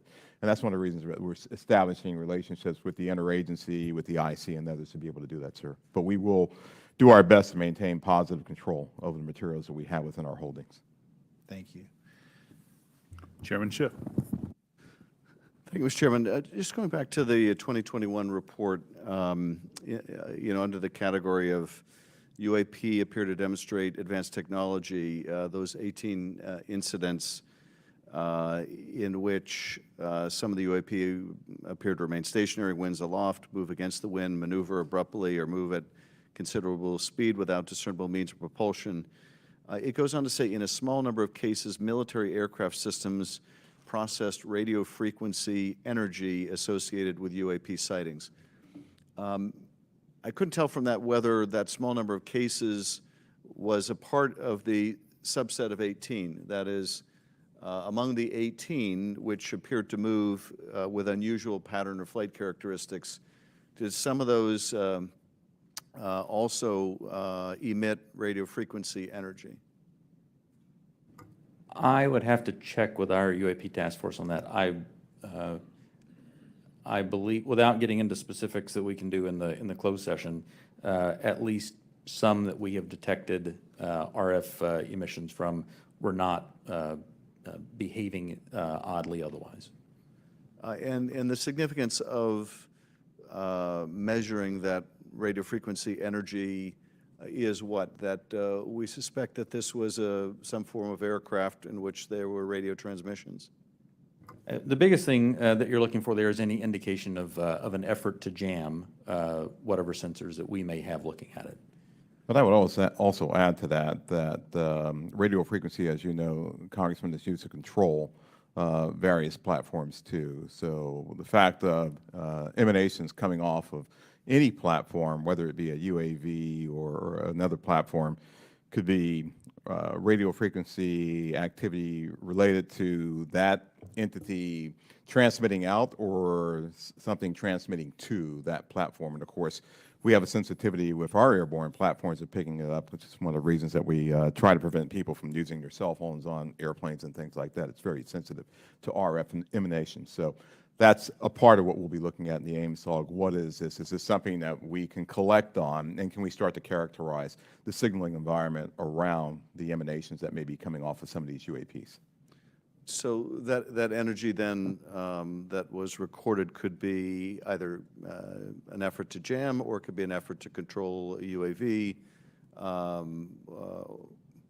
or any other communication with that craft. I would say that's accurate. Right. Thank you, Mr. Chairman. Thank you, Chairman.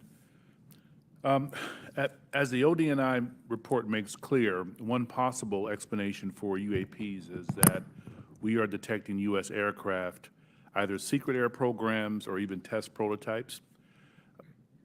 I won't ask you in this setting, obviously, to describe any secret DoD programs. That said, I do want to make sure the U.S. government isn't chasing its own tail. Firstly, do you have a clear and repeatable process to check with compartmented programs about whether a UAP sighting is attributable to a U.S. aircraft? Secondly, does the AIMSOG staff have the clearances and read-ons that they need to investigate all of these incidents? And thirdly, when your staff cannot be read on, are your questions to those who are read on even being answered? So I'll start, and then I'll pass that to Mr. Bray. So we're very conscious of the potential blue-on-blue issue or U.S. on U.S., and so we've established relationships with organizations and entities that are potentially flying or developing platforms for their own interests, if you will. And our goal is to continue, and we have a repeatable process. I think we've had that process for some time, to deconflict activities that we may have to ensure that we are not potentially reporting on something that may be a developmental platform or a U.S. operational platform that is performing either testing or performing a mission. So we will have that in place. We've already had those discussions with organizations and entities. We want to ensure that we're protecting their equities. We want to ensure that we're protecting their sources and methods while also getting at what we have here. We want to be able to deconflict those. Absolutely. The UAP Task Force has had a process in place to work with other elements of the Department of Defense and other elements of the government to ensure that that there's an as simple a way as possible to deconflict those. And when we reference that in the report, I should say that we were simply accounting for the fact that there could possibly be one or two data points that had leaked through, but we were quite confident that was not the explanation. How are you all liaisoning with Space Command? Specifically, how are you partnering with the parts of the U.S. Space Command responsible for space domain awareness? And how, if at all, are you partnering with the Space Force to analyze UAPs? The UAP Task Force has a very good relationship with Space Force, as it does with the rest of the Department of Defense. We have pulled analysts in from Space Force to ensure that that we're availing ourselves of that expertise, as well as any other material they may have that would be helpful. And Congressman, as you know, Space Force and Space Command, they have responsibility for space domain awareness. So what we've done, we coordinated with Space Force, we coordinated with their J2, and she is on board in terms of helping us plug into what they have and for us to have this interactive exchange of information and data. And we're doing that with all the services, not just with Space Force or Space Command. Thank you, sir. Ranking member, any additional questions? All right, Chairman Schiff. All right, with that, I want to thank you all for taking the time out. I also want to thank my colleagues on both sides of the aisle for participating in this very historical and important hearing. I think it's one of the few times we can demonstrate some degree of bipartisanship around UAPs and UFOs, so I love it, appreciate it, thank you. And we will see you all, we will recess this hearing for the moment and return in a closed session at noon.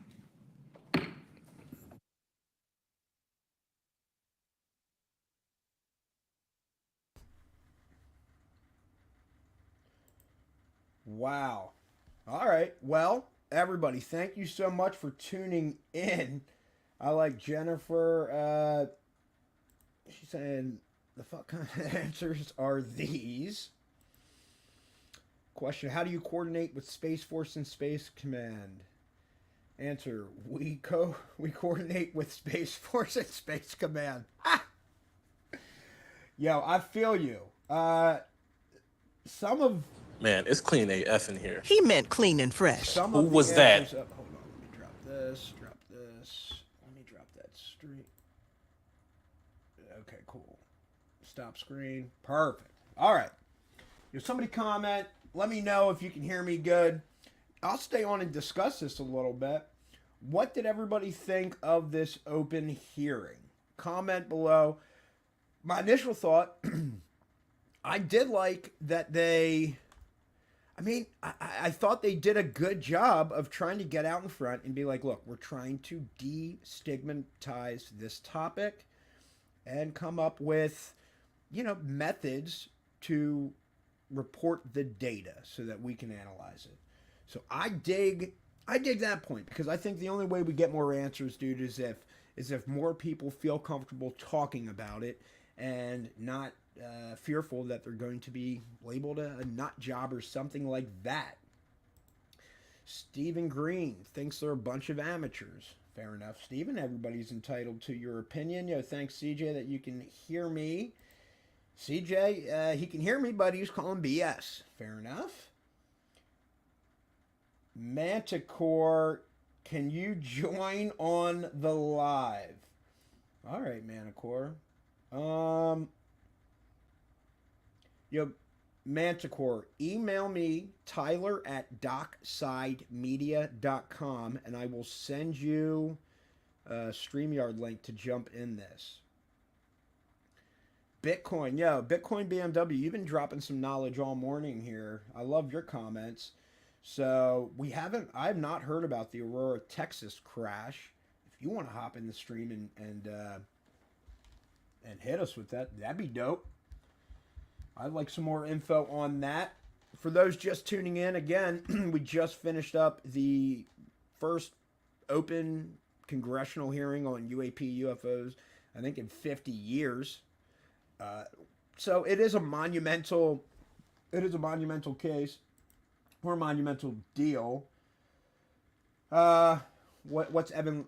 I didn't like that they said they wanted to go after leaks and other videos. Yeah, dude, I thought that was a little shady. Like what can be done to, mitigate leaks and stuff like that. And they said they got processes in place, and I mean, it's catch-22. I understand sources and methods you don't want them revealed for national security reasons. I get that. But some of this info, man, dude, if the public and scientific community can get a hold of it and analyze it, wow. A lot more eyes and brains and gray matter on the topic does not hurt, in my opinion. And I don't think people should be penalized if their motives and intentions are pure for the release. 007 thought they were going to say we're being attacked. Okay. Man, I feel like society might have collapsed if that was disclosed. But, man, again, different strokes for different folks. Cool expectation. What do we got here? Jennifer, feel like I'm losing my mind that this isn't bigger news, though. There are unidentified aerial phenomena. Enough for a task force? Yo, I agree. So that's why I'm down with the small victories, man, of them saying, hey, it's not U.S. tech, it's not adversarial tech. And it's like, okay, well, I mean, I feel like that leaves one option, extraterrestrial. So the fact that they're making these task forces and trying to study it and streamline reporting and collection of data, I feel like it's a good thing. Let's be transparent about this. Recessed until the close hearing. Yo, that was pretty dope. That was dope. I did like that ending, dude. They noped you right on out of there. Yeah, that was a 90-minute hearing on UAP. True story? True story. Historical. Russia are the most advanced enemy country, and they're losing to civilians with AKs. Where are these UAPs from now? Okay. Let me see here. Bitcoin, BMW. Here's all right. So the Aurora, Texas UFO incident reportedly occurred on April 17th, 1897, when, according to locals, a UFO crashed on a farm near Aurora, Texas. I'm going to look into that, dog. I'm definitely going to look into that. Again, for the people unaware that are just joining the stream, my name's Tyler Transu with Dockside Media and TT Productions. Dockside Media, we've been cranking out dope paranormal documentaries. We got Conscious Contact Full Disclosure, which is about aliens, UFOs, experiencers, telepathy, consciousness, and hybrids. That's on Amazon, Apple TV, iTunes, Google Play, PlayStation, Microsoft, and Vudu. I'd love for you to check that out. Give it a review if you feel moved. And we also have the Ghosts of Gettysburg, another fascinating documentary just released at the end of April. And then we have Secrets of the Sasquatch coming out in July. And we're finishing editing In Plain Sight, the Intelligence Community and UFOs. Yo, for that, I sat down and interviewed John Ramirez, retired CIA officer. I also sat with Richard Doty, who was with the Air Force Office of Special Investigations as a counterintelligence officer. So he has a super fascinating story. And then Tom Carey, who's like a Roswell Roswell expert and author. I think he's putting out his 12th book here coming out on Roswell. Spoke to like over 600 firsthand and secondhand witnesses of Roswell. Super interesting individual. And then we have Jesse Peak, who's a MUFON field investigator, and also Eric Mintel of Eric Mintel Investigates. and he's going to be in that documentary as well. In Plain Sight, the Intelligence Community and UFOs. We're finishing editing that, thinking it should be available the end of summer, early fall. Garrett Jacobson, how much conditioning do you believe the public needs before the Pentagon releases real takes on the evidence? What societal norms need to exist for that to happen? Yo, Garrett, asking the right questions. I think there is a fine line, right? How, if it comes to be, right, that we are not alone in the universe, and not only are we not alone, but, other intelligent life forms are visiting us. Who knows? Maybe we're in some sort of prison planet. Maybe we're being farmed, right, for loosh, as like Tom DeLonge is bringing up, or who knows? There's a billion different possibilities. So I think the more Congress has these open hearings, and the more UFOs and UAP and extraterrestrials gets out into the public discourse and people are talking about it, man, I think it brands and places the United States government in a much better position to eventually disclose that, right, we're being visited by extraterrestrials. And dog, I feel like this. Here's what's up. I'm 37 years old, or years young. And bro, from 7 to 37, I've gone from like Nintendo to PlayStation 5 and VR. We've gone from Pong to PS5 and virtual reality. In another 30 years, dude, technology is going... I mean, I don't think we can even conceive probably where we will be at in 30 years. I'm of the mindset, dude, I'm thinking I'm living till like 200 or something like that, dog. Just with Jeff Bezos investing money in like anti-aging technology and all that stuff. Oh, we're going to crack that in 30 years for sure. Let's see. Kay says, I feel like almost nobody takes seriously the idea that if we're being observed by an intelligent species, that they would also be watching these hearings. That's a very valid point. I assume they would be, right? Yeah. I mean, if you're going to be keeping up with the Joneses, you're keeping tabs on mankind, yeah, you're probably going to follow the leaders and any type of public talks of UFOs and your kind, Let's see. Nearest star is 25 trillion miles away. Aliens have to play by the laws of physics also. No chance they're zipping around willy-nilly, folks. Okay, I don't know if... Well, maybe the 25 million or 25 trillion miles away to the nearest star is true. I would need to fact check that. But dog, here's what's up. Quantum entanglement, spooky action at a distance. Science is saying, oh no, that is true. That exists.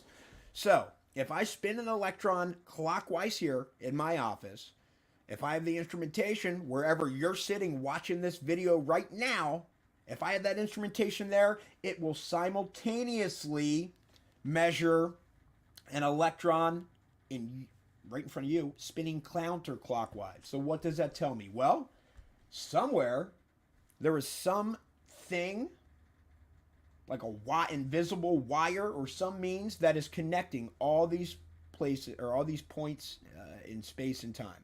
And we can't see it, but I can't see the Wi-Fi signals cruising through my body right now either, but it doesn't matter. It doesn't mean that they're not there.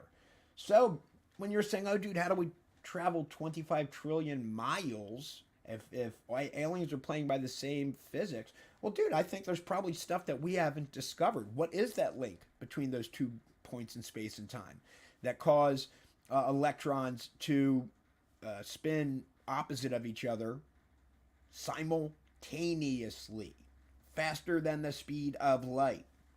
Whatever. I feel like when we get the instrumentation and we can crack that, damn, dude, we got anti-gravity propulsion. We got all types of fun stuff. And those people in 30 years from now, 40 years, whenever that stuff happens, 10 years from now, like the kids growing up in that time period, it'll be commonplace. They'll be like, well, how didn't you know? this is how space and time is connected. How'd you guys miss this? Geez, we're teaching 5-year-olds in kindergarten about this stuff. This is common sense. So I feel like there's going to be something like that happening.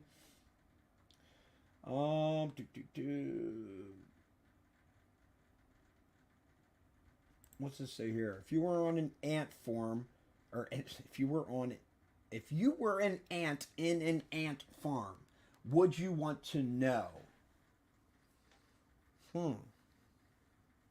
I think so. I think I would want to know. I like a good challenge. So I would want to know that. And same deal, dude. Size is relative. So that giant tree outside, to the ant, that's a universe, bro. That one branch is a galaxy. And it's all just, based on scale and size. So we happen to be, between 5 feet, 6 feet, 6.5 feet tall. And so, the universe and world is all measured based on our scale. And that's how our perception, that's how we weigh everything.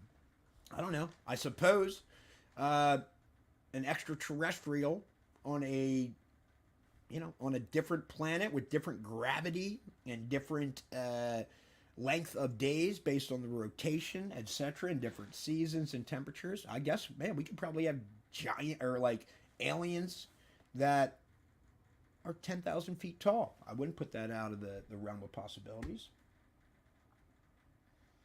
What else we got here?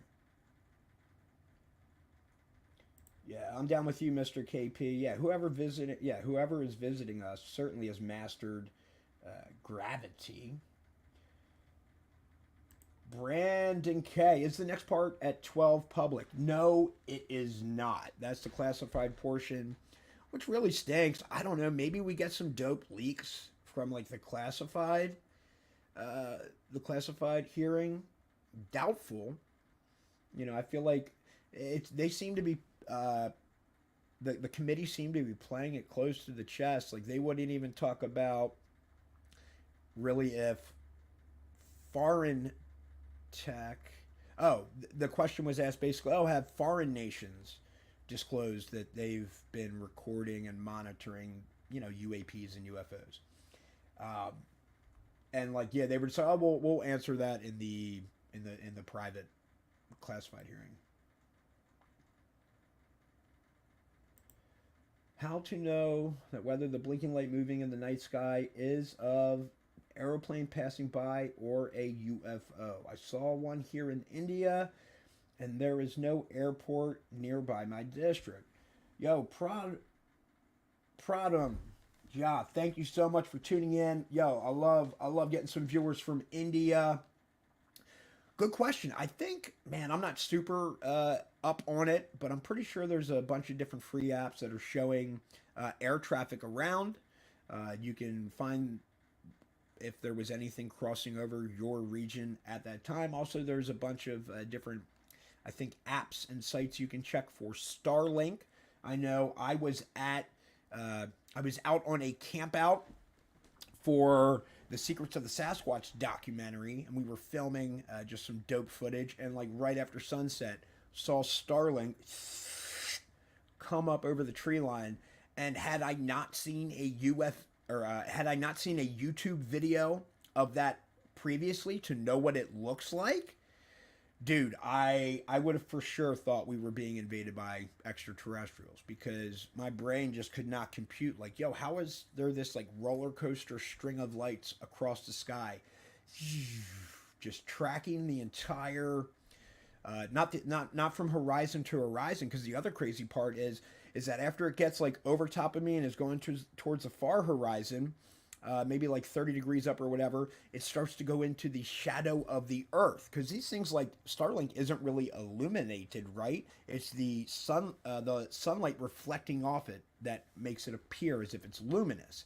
So what happens is, as the Starlink satellites go into the shadow of the Earth, they slowly, one by one, stop being lit. And so to like the naked eye, it looks like they are just disappearing into a wormhole.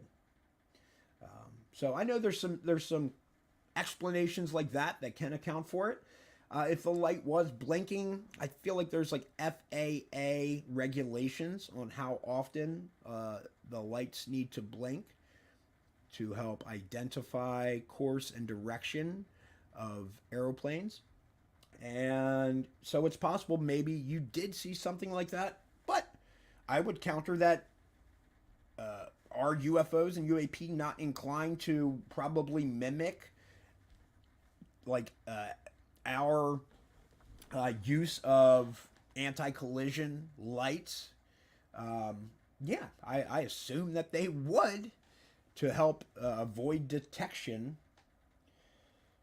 What do we got here? Anything deferred to the classified hearing was almost a de facto answer. Yeah. Zangari RC. No carbon-based life forms can survive the vast distances of space travel. Robots or probes at best. Zangari, I mean, yeah, you bring up a great point. Here's what's good. Are we not sending probes and whatnot to Mars to take pictures and study it and gather data on it so we can understand it better? Yup, we are. Those aren't manned. So it's not inconceivable that extraterrestrials would be sending unmanned craft to monitor us and collect data as well. And I feel like it's often, it's easy for me to, when I say extraterrestrial, think there's like one race of extraterrestrial beings. But yeah, I think the reality of it is, dude, when we have a universe that's like billions of light years across with billions of galaxies and billions of stars and billions of planets that are potentially habitable, dude, I don't know. I got to think that there's probably billions of extraterrestrial races, all in various forms of advancement. And so I don't know, man. Again, technology, dude, we go super far, and I would not be surprised if we figure out a way through like deep sleep, cryogenic freezing, whatever, to transport a carbon-based life form. And once we start like maybe understanding like time better, we can somehow manipulate that so things are relative, right? And so for the person in the craft, it only seems like 10 minutes have passed when really it's been 10 years. Yo, 7. I'm about to fall out of my chair. My super chat just got activated the other day, and 7 just sent me. I'm not sure what that symbol is. I don't think it's $1. What does India use? Deniers or something? I don't know. But yeah, that is insane. Thank you so much for the super chat, 7. I'm from India. Phenomenon is very common around Himalayas. Went to Mount Kailash. You can see the videos of orbs around and going into the lakes. Videos are available on the YouTube. It happens around 3 a.m. 7, I'm going to check that out, dude, because I really, really, really appreciate. Dude, if the currency exchange rate turns out that that's only 10 cents, I don't care.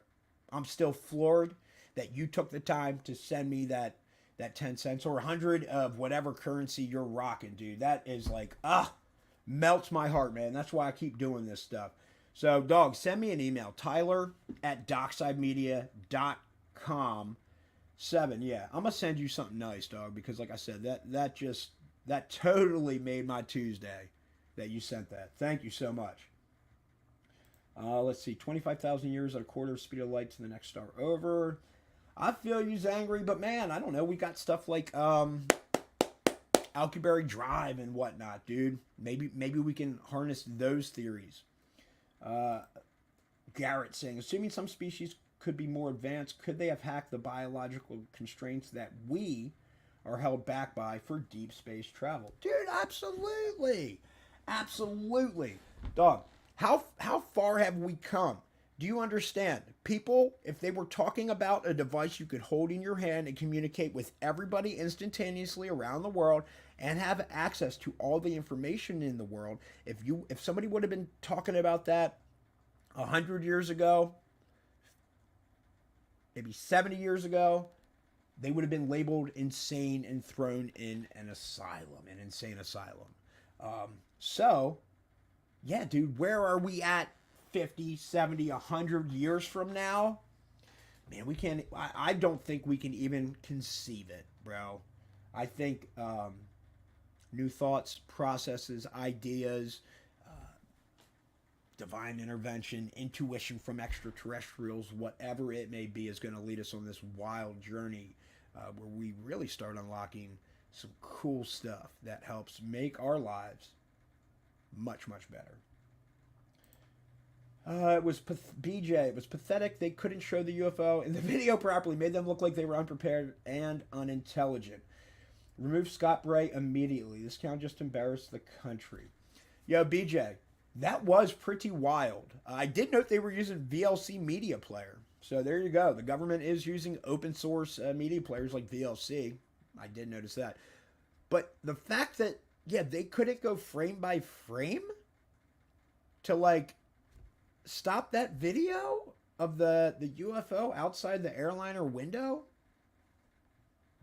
Mind blowing, man. So again, when you have like, I guess, technical issues like that, it's like, okay, well, then how confident am I that what you're analyzing is even a good analyzation of it, man? It doesn't sound like you have very good like problem solving skills. If you can't get this, your best idea is to play a video of a UFO that appears on the screen for less than a second, and you're just going to try and stop it and pause it on there every single time. Yeah, they look like, it did look a little bit sloppy. I agree.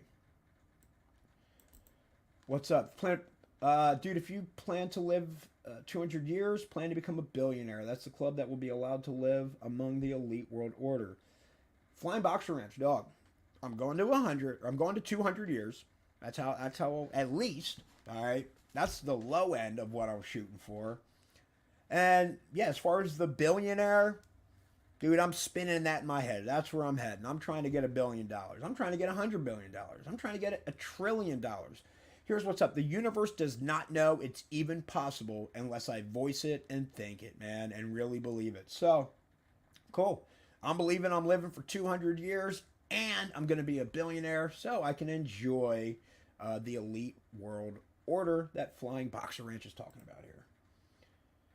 Yo, 7, that's just around over $1, but please, everyone check that out. It's great. 7, like I said, dog, if it was 10 cents, it made my day. I don't care if it's $1. Still send me that email, tyler@doximedia.com. I'm going to send you something nice, dude, because, yo, your little gesture, fire me up, bro. Fire me up. Agree, BJ. Why couldn't they reference the release videos we've all seen, instead threatening future whistleblowers? That was a bad look. They did talk about destigmatizing the topic, but it sounds like they want to make sure that whatever is released and comes out is under their narrative, right? That everybody is adhering to the way that the U.S. government wants to disclose it. Far out. Real Talk is going to be under closed session. Yeah, no, without a doubt. I hope maybe we get lucky and somebody like tweets something later, like something gets leaked. I'm not holding my breath for it, but I wouldn't be shocked. UAP, shit, it's always closed session. I feel you. I feel you. Well, everybody, yo, thank you so much for joining this live stream, man. We've been rocking it for just about 2 hours. Again, I'm Tyler Trancy with Dockside Media and TT Productions. Really going heavy on the Dockside Media right now because we've got a bunch of dope paranormal documentaries coming out. Conscious Contact Full Disclosure is available now. The Ghosts of Gettysburg available now. Secrets of the Sasquatch coming out soon, July 5th. And then also In Plain Sight, the Intelligence Community and UFOs. We're cutting that feature-length doc right now, and it's going to be available end of summer, early fall. Thanks, Tyler. This was awesome. Yo, you rock, dude. This stuff, it does mean a lot, man.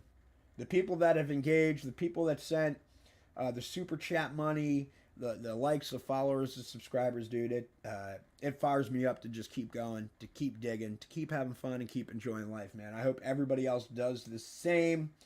Maintain positive controls. There's a book called The Smoky God. It was based on a real event. It makes sense. Awesome. Well, everybody, thank you so much for tuning in. This has been a dope